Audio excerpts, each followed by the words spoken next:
in the silly kitchen for another episode where, yeah, I'm gonna bake. You can probably see things to measure things, flour, yeast. We're gonna bake some bread, but because I am not ready to bake a loaf of bread where you have to wait like an hour or 6 hours or 24 hours to let things, I forget what it's called, proof? Yes, maybe that's it. Rise proof, I don't know.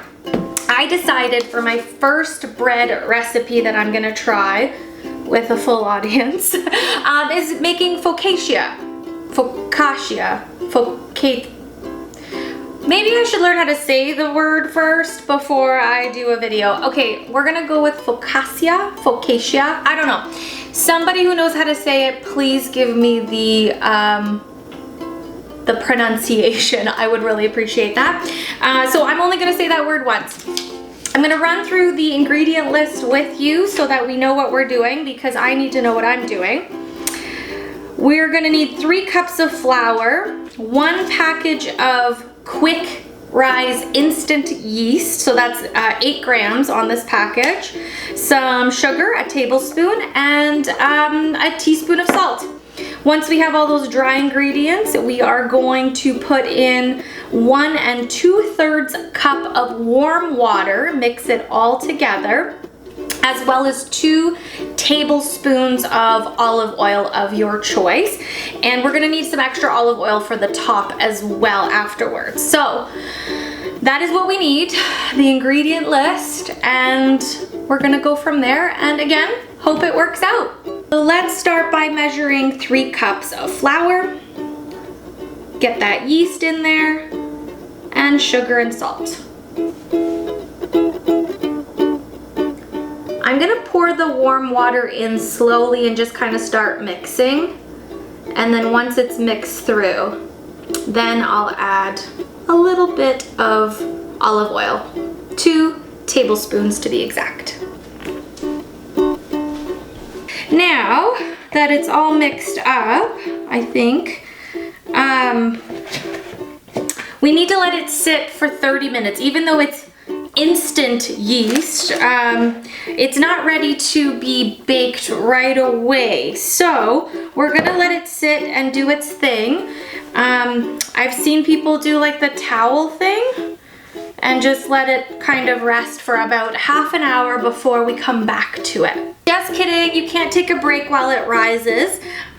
We need to make some fragrant olive oil. So we're going to kind of paint, I guess, the bread with some olive oil on top once we're ready to kind of lay it out.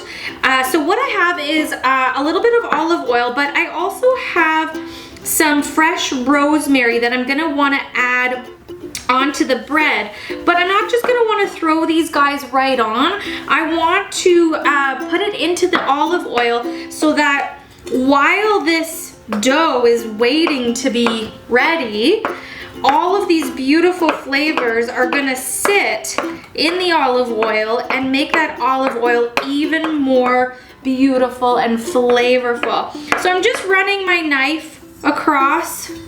Oh, it smells so good. And I'm just gonna put it right into the olive oil and let it sit and just let it all soak in and make that olive oil beautifully fragrant. Okay, so I haven't been watching the clock totally for the last half hour, but I'm gonna go, it's been kind of a half hour.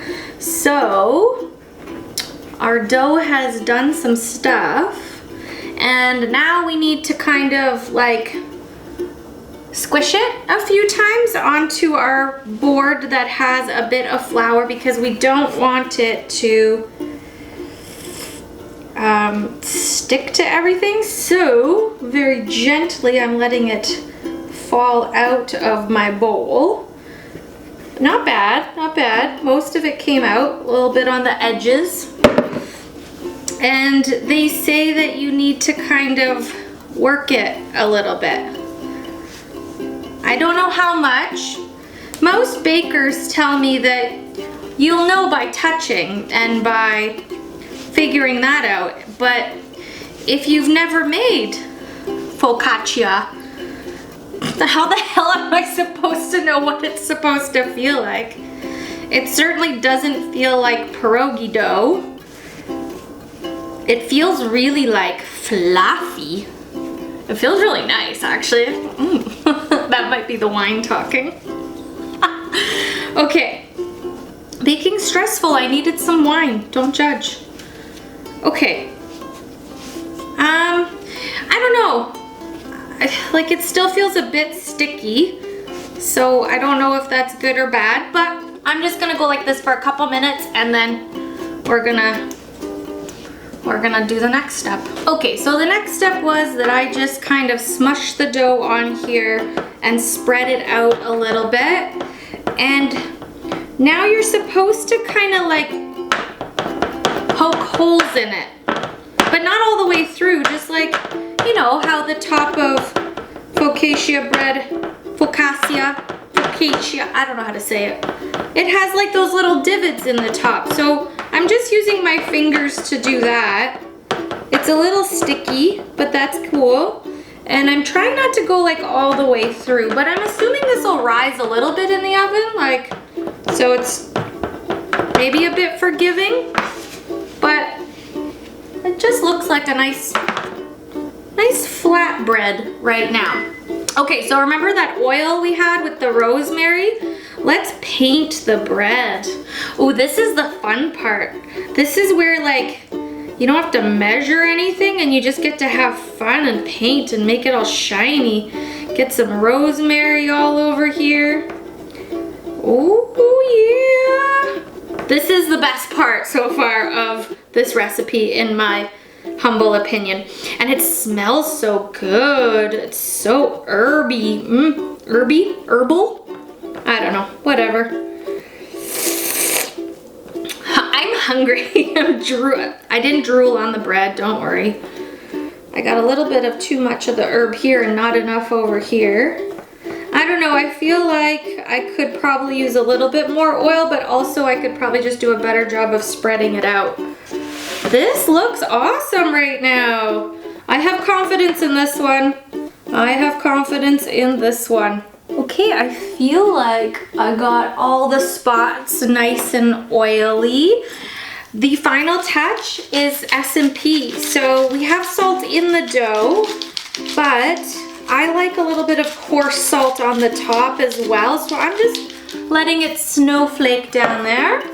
And not too much pepper. I like the aromas of the herbs and the olive oil. So just a little bit of pepper. Now, again, we're gonna let this sit for about 15 minutes, then preheat your oven to 375 degrees, and it's gonna bake in there for about 25 to 30 minutes.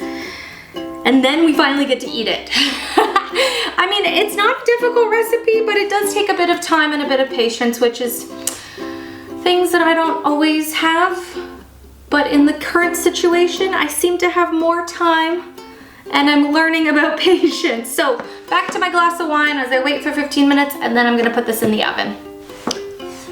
Okay, she's out of the oven. Looking pretty good, smelling amazing. I gotta tell you, the smell and the aroma is awesome.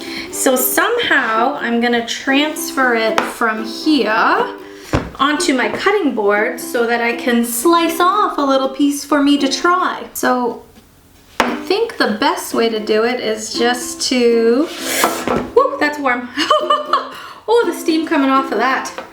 Okay, that was maybe not the most eloquent way to do it, but it looks awesome. Again, guys, smell-o-vision will exist one day, and I should probably let it cool, but for the sake of TV, I kind of feel like I should, ooh. Oh my gosh, did this turn out?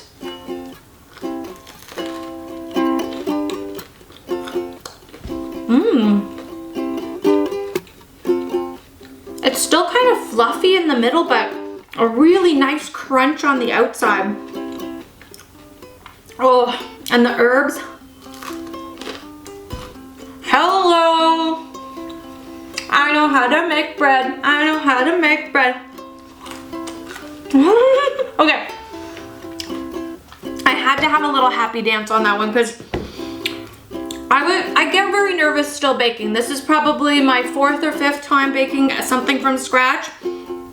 I've had a Focaccia Bread from the store and at restaurants, of course, but never did I ever think that I would be making one of these.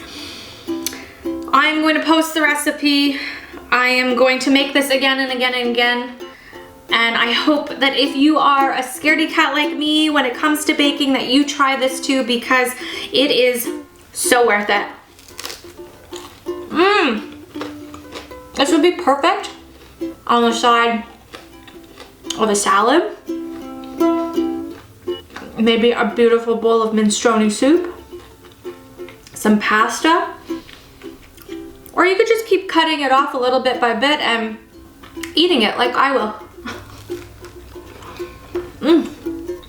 Okay, I'm gonna stop eating. I'm gonna say goodbye. Thank you so much for watching the show, coming along on this baking journey with me. Let me know what you think of the recipe and the show. Please hit subscribe if you care to do so to support my channel. And I hope to see you again.